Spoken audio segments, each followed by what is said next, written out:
Hello, everybody, and welcome to Charlie Tries to Teach. I am back in a different spot. I moved. It's awesome.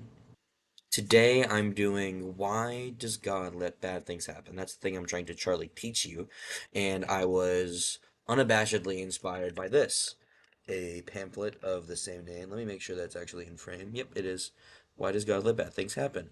I got this pamphlet at a local church here, and I thought it was pretty insightful, so I took a lot of it, added some things. I'm going to directly quote from it in some spots. We'll got some like pre-prepared notes here. So if you don't like this one, don't blame me. It's that easy. So let's just get into it, man. Let's just get into it, man. What's the big idea? We're back again. Um, why does God let bad things happen is a very common argument. Um, not just from like an apologetics point of view, where you have a believer and an atheist, duking it out, or, believer unbeliever, duking it out. This is a question that we often begin to ask ourselves as well. Um, it's a very common argument against the concept of an all-powerful and all-good God. It's the existence of evil and suffering. Um, if you're a believer, you might be asked, why does your God, who is supposedly all that in a bag of chips, how does he allow disease, terrorism, crimes, murder, uh, you know, just awful things that happen in this world? Why does God let bad things happen? So how do we get here? This argument kind of hinges on the idea that God is A, all powerful, and B, all good, or all loving is another term you'll frequently hear.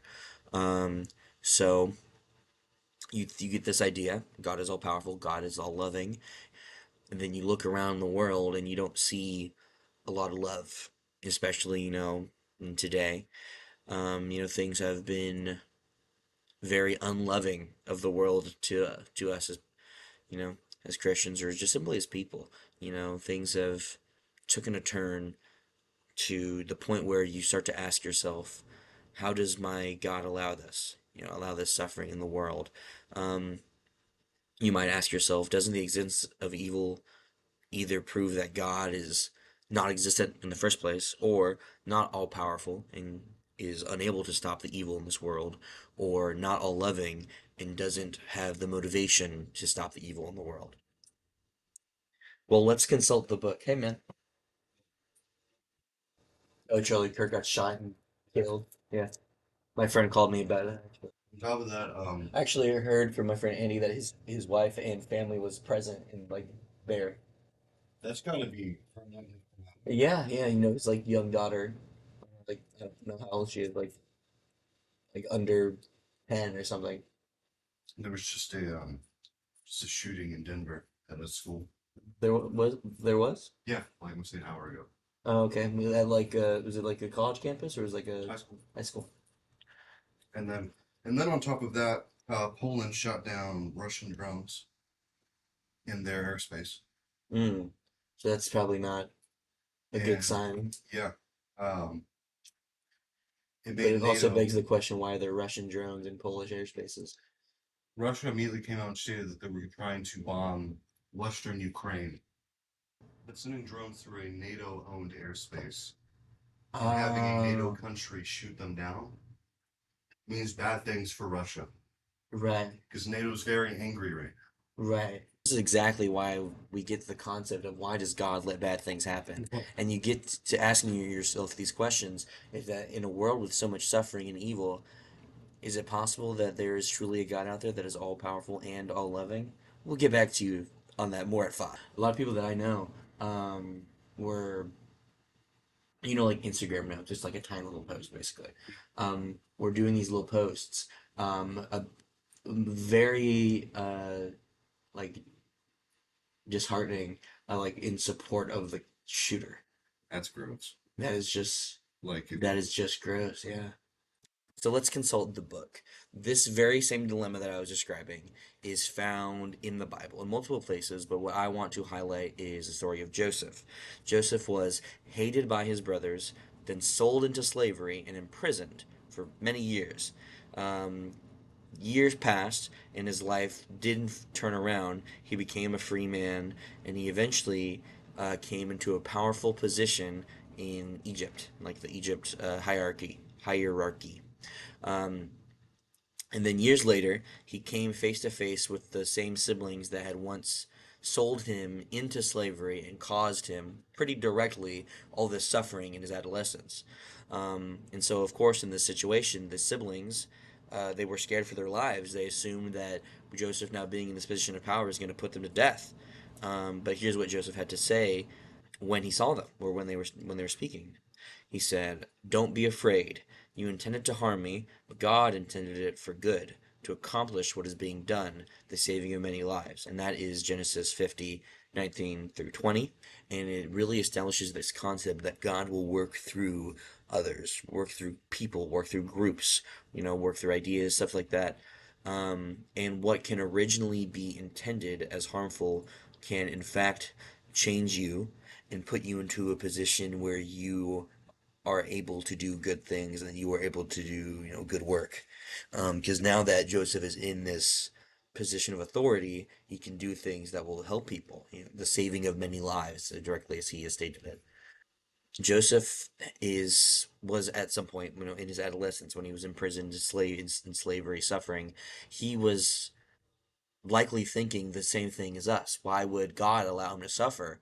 Surely this God who is powerful could have prevented this, or could in that very moment, free him. Um, and in this moment, uh, Joseph, in the moment where he was speaking to his siblings, to be more specific, Joseph had kind of taken a step back and looked beyond the suffering the suffering that had occurred, and he had found purpose in it. He had realized that God had given him the opportunity to do good, even if it did come at personal cost. And then here in Peter 4:12 through 13, we have something that supports this. Beloved, do not be surprised at the fiery trial when it comes upon you to test you, as though something strange were happening to you. But rejoice insofar as you share Christ's sufferings, that you may also rejoice and be glad when his glory is revealed. That we are sharing the suffering that Jesus went through as well. Of course, not the very same suffering, unless you're getting crucified, bless your heart. But in this world, we have uh, problems: physical, mental, spiritual, emotional. And we have these fiery trials, and they will come, and you will be tested. But we need to take a step back, similar to Joseph, and find the path that is made for us and rejoice in the shared suffering. Um, and so that we may also rejoice again when he is revealed, and when the righteous path that is carved out for us is seen retrospectively, and we have that moment of understanding where we come to a conclusion of this this event changed me in a way that has positively impacted how I act right now. And that ties directly into this idea of pain with purpose. While I'm gonna be 100% and 4% honest with you, there is not an easy and direct answer to the dilemma of evil, problem of evil. It does help, however, to see how these biblical figures responded when they faced it. Um, Time eventually makes sense of a lot of problems, allowing you to see purpose in pain. And it is much easier to endure pain that you truly believe has purpose, or you retroactively recognize has purpose. But sometimes loss and pain never have a clear purpose. There are things that are truly beyond our understanding, and there is suffering in this world that no matter how much time has passed, we do not look back on and we do not see where God was acting. But this is a moment where you need to put trust that there is a unseen purpose, and that there is a reason that is beyond us, truly, that has been carved out and that makes sense. and that did lead to good being brought into this world, even if it is is not clear now and maybe might not be in our lives. And it's that pain that feels purposeless suffering and pain is what truly cuts doubt into God's qualities. Why, why suffering? Good idea. The concept that a lot of people will bring up here is free will. At the heart of evil and any suffering, there is always a moment where an individual had a choice at some point. And this free will that we're all blessed with is a heavy burden upon us. While it's true that we would never give it away, we struggle each day with the responsibility that comes with it. And we will often be pretty hypocritical. That's not the right word. Hypocritical? Hypocritical. I was right. Um, because when something bad happens, we pray and call it to God for Him to do something and take away the freedom from the people who are causing suffering. But we wouldn't in a million years want God to take away our freedom to make choices. Um, oh, Charlie read something here. That's when I go over here and look at the stuff I highlighted. Good call out, Charlie. Appreciate that. Our understanding of suffering is perhaps like that of a child who is receiving his vaccines or immunizations. The infant screams as as the sharp needle is pricked into him. He cries out in a confused pain, not being able to make sense of what is happening to him. All he knows is that he is hurting, and that the adults in this room are doing nothing to help him. However, the child's mother, perhaps with tears in her own eyes, sees the bigger picture and knows that the momentary pain is nothing compared to the pain from which the child is now being protected from. Is is this how God views our suffering? Does He hold us and weep with us, knowing that if only we were able to see and understand as He does, we would appreciate the reasons for His actions? And I think that creates a very vivid parallel that we, in comparison to the, of course, infinite knowledge that is God's omnipotence, omnipresence, infinite knowledge that God possesses, we don't know what's going on basically 100% of the time.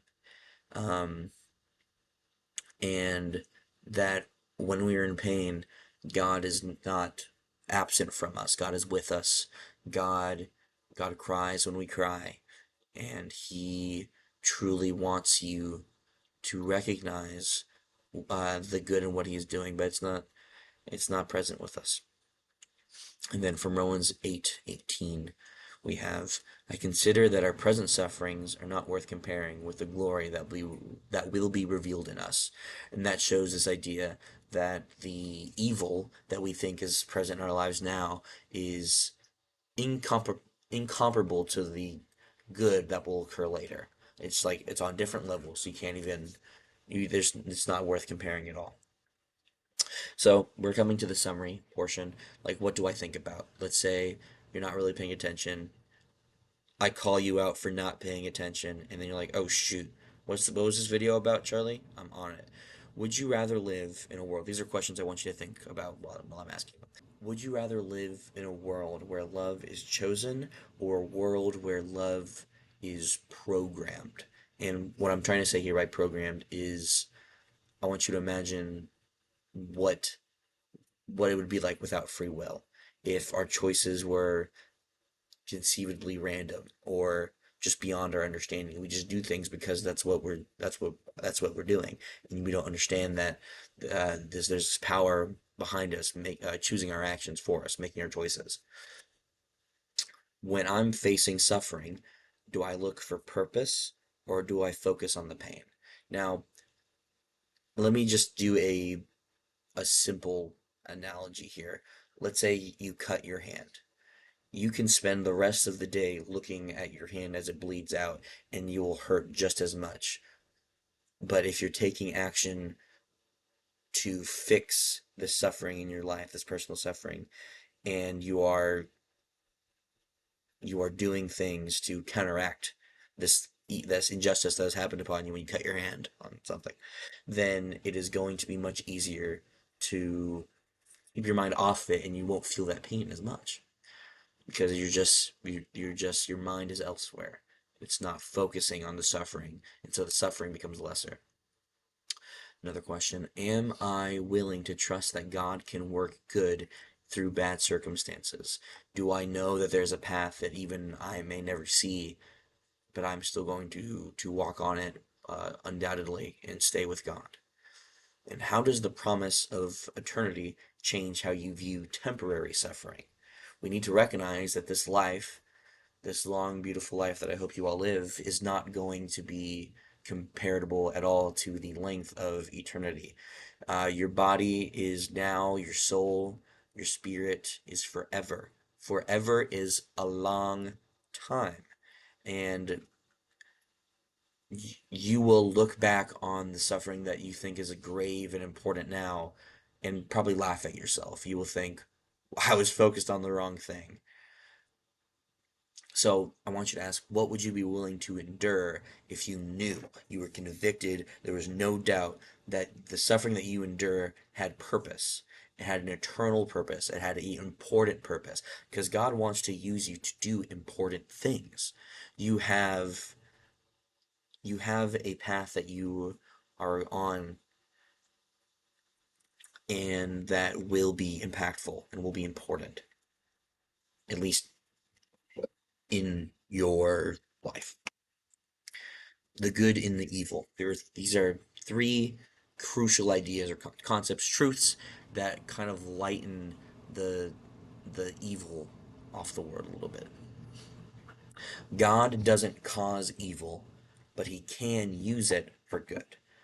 Look, this is a perfect example. The story of Joseph from earlier. Joseph's brothers, they were human just like me or you. They had free will and they chose to betray their brother and sell him into slavery. But God accounted for this, He's all knowing. He kind of knew what you would do. And he was ready for it and he used it for good. Free will, we're moving on.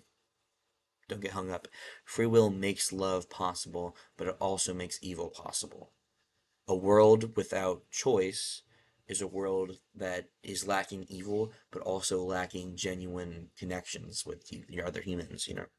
Um, and then a final idea is the one we just mentioned, is that how we are only 0.0 infinity 1% of our time uh, on in existence.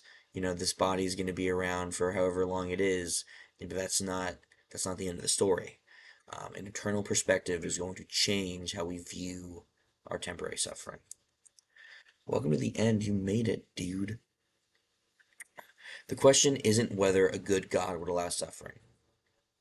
The question is whether we trust that a good God can work through suffering to accomplish something greater than any of us. That Romans 8:28 has this same idea.